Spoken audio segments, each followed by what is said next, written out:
چطور ممکنه نیرویی با صدها هزار سرباز در برابر چند هزار نفر شکست بخوره؟ مگه اصلا عقلانیه؟ توی این ویدیو قراره بفهمی پشت این شکست‌های شگفت انگیز چه اسراری نهفته بود و چه انتخاب‌هایی ظاهراً کوچیک اما تعیین کننده جریان تاریخ رو تغییر داد. داریوش بزرگ، امپراتور ایران، قلمرو خودش رو از مصر تا آسیای صغیر گسترش داده بود و یونان کوچیک و پراکنده رو تهدیدی بالقوه میدید، چون هر شورش یا مقاومت کوچیک میتونست انگیزه‌ای برای اتحاد شهرهای یونانی باشه. در همین زمان شهرهای ایونی علیه حکومت ایران قیام کردند و کنترل ایران بر این مناطق رو به چالش کشیدند. این شورش باعث شد داریوش نیروی عظیمی برای سرکوب آماده کنه و نشون بده که هیچ نافرمانی بی پاسخ نمیمونه. چطور چند شهر کوچیک تونستن توجه و خشم بزرگترین امپراتوری زمان رو جلب کنن و مسیر تاریخ رو تغییر بدن؟ در یونان شهرهای مستقل مثل آتن و اسپارت از تجربه شورش ایونی درس گرفتند و تلاش کردند برای دفاع از خودشون اتحاد ایجاد کنند. آتنی ها ارتشی کوچیک ولی با انگیزه آماده کردند و هر فرمانده و شهر نقش مشخصی داشتند. برنامه ها شامل مستقر کردن نیروها در نقاط حساس، تقویت گذرگاه ها و ذخیره مهمات بود. همزمان اطلاعات متناقض درباره حرکت نیروی ایرانی پخش میشد و اضطراب در سراسر یونان موج میزد. نیروهای یونانی آماده مقابله با هر تهدیدی بودند و هیچ کس نمیدونست چه فاجعه ها و موفقیت هایی در راهه. میخوای رازهای پشت این میدانهای مبارزه و انتخابهای سرنوشت ساز رو بفهمی؟ تا آخر ویدیو با من باش و اگه دوست داری این داستان تاریخی رو از دست ندی کانال رو سابسکرایب کن و لایک یادت نره. سال 490 پیش از میلاد همچنان داریوش بر ایران فرمانروایی میکرد. نیروهای ایرانی با 25,000 سرباز وارد دشت ماراتون شدند، در حالی که آتنی ها تنها 10,000 نفر بودند. دلیل این مبارزه حمایت آتن از شورش ایونی و مقاومت در برابر گسترش ایران بود. فرمانده آتنی مینتیادس تصمیم گرفت خط دفاعی فشرده ایجاد کنه تا مهاجمان رو در تله قرار بده و از روش زمین بهره بگیره. نیروهای یونانی با بهره‌گیری از زمین‌های ناهموار و استراتژی‌های دقیق مهاجمان رو غافلگیر کردند و نظم نیروی ایرانی رو برهم زدند.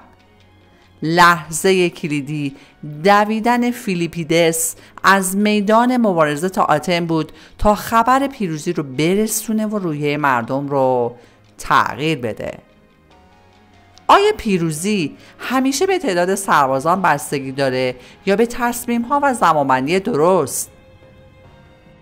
پیروزی آتنی ها ثابت کرد که حتی نیروی کمتر با شناخت زمین، استراتژی هوشمندانه و شجاعت فرماندهان میتونه بر سپاهی عظیم غلبه کنه. این میدان آغاز زنجیره‌ای از نبردهای سرنوشت ساز بود که مسیر مبارزه ها و آینده یونان رو شکل داد. سالها بعد پس از شکست ایران در ماراتون و مرگ داریوش، پسرش خشایارشا آماده حمله بزرگتر شد و قصد داشت همه یونان رو زیر سلطه خودش بگیره. نیروی ایرانی بین 150 تا 200 هزار نفر بود، اما نیروهای یونانی تجربه نبردهای گذشته رو فراموش نکرده بودند. در گذرگاه تنگ ترموپیل، لئونیداس و 300 اسپارتی همراه با 7,000 یونانی دیگه از محدودیت عرض گذرگاه بهره بردن تا پیشروی مهاجمان کند بشه. چطور چند صد نفر تونستن جلوی نیروی چند برابر خود مقاومت کنند و پیشروی نیروهای مقابل رو متوقف کنند؟ اونا از زمین کوهستانی و موقعیت طبیعی گذرگاه استفاده کردند و با هر حمله نیروی مهاجم عقب نشینی حساب شده داشتند تا دشمن رو در تله قرار بدن. روزها مقاومت ادامه یافت، اما خیانت داخلی مسیر پشت نیروهای یونانی رو به مهاجمان نشون داد و گذرگاه سقوط کرد. همزمان تیم استوکلس در آتن تصمیم گرفت ناوگان ایران رو به تنگه باریک سالامیس بکشه. چرا کشتی‌های مهاجم در تنگه گرفتار شدن و حرکتشون ناکام موند؟ تنگه باریک باعث شد برتری عددی ایران به نقطه ضعف تبدیل بشه و حرکت کشتی‌ها محدود بشه، در حالی که نیروهای یونانی با هماهنگی و حملات به موقع بر جریان مبارزه کنترل داشتند. پیروزی دریایی و مقاومت زمینی با هم ترکیب شد و نیروی ایرانی فلج شد بدون اون که بتونه پیشروی موثری داشته باشه.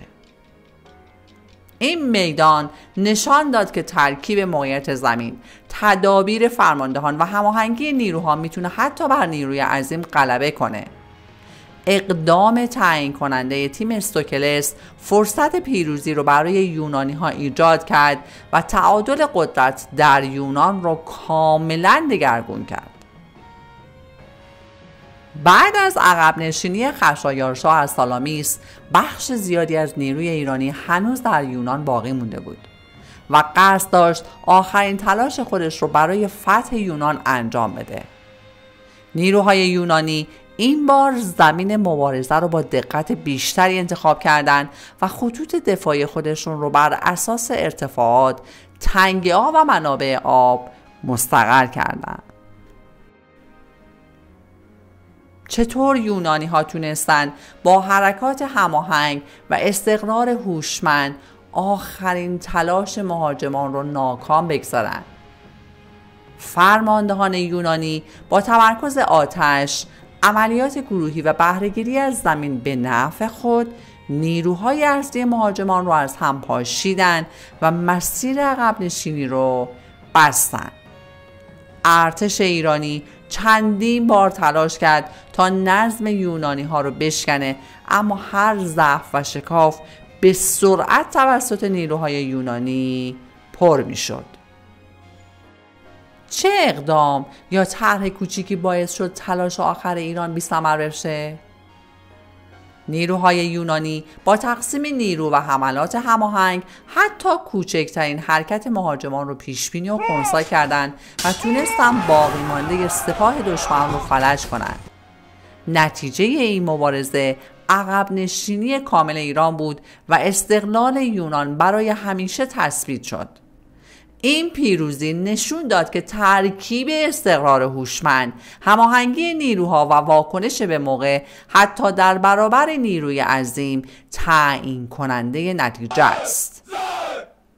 تمام تجربه های گذشته از ماراتون و ترموپیل گرفته تا سالامیس به یونانی ها کمک کرد تا نتیجه نهایی رو رقم بزنند.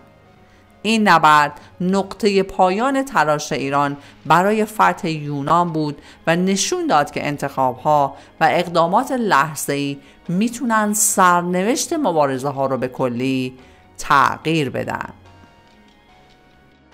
و حالا همون لحظه‌ای که وعده داده بودم رسید. حرکت تیم استوکلس در تنگه سالامیس، هدایت کشتی‌های مهاجم به تنگه و ایجاد ازدحام همان اقدام تعیین کننده بود که باعث شد ارتش عظیم ایران زمینگیر بشه. این انتخاب نه تنها مسیر مبارزه ها رو تغییر داد، بلکه استقلال یونان رو تثبیت کرد. ترکیب مقاومت زمینی، حرکات هماهنگ و هماهنگی نیروها نشون داد که حتی یک اقدام به ظاهر کوچیک میتونه معادلات قدرت رو برهم بزنه و آینده شهرهای یونانی رو برای همیشه رقم بزنه. تمام لحظات فداکاری، استراتژی‌های به موقع و شجاعت فرماندهان در کنار هم راز پشت پرده این میدانها را آشکار کرد و ثابت کرد چرا این نبردها هنوز الهام بخش جهانند.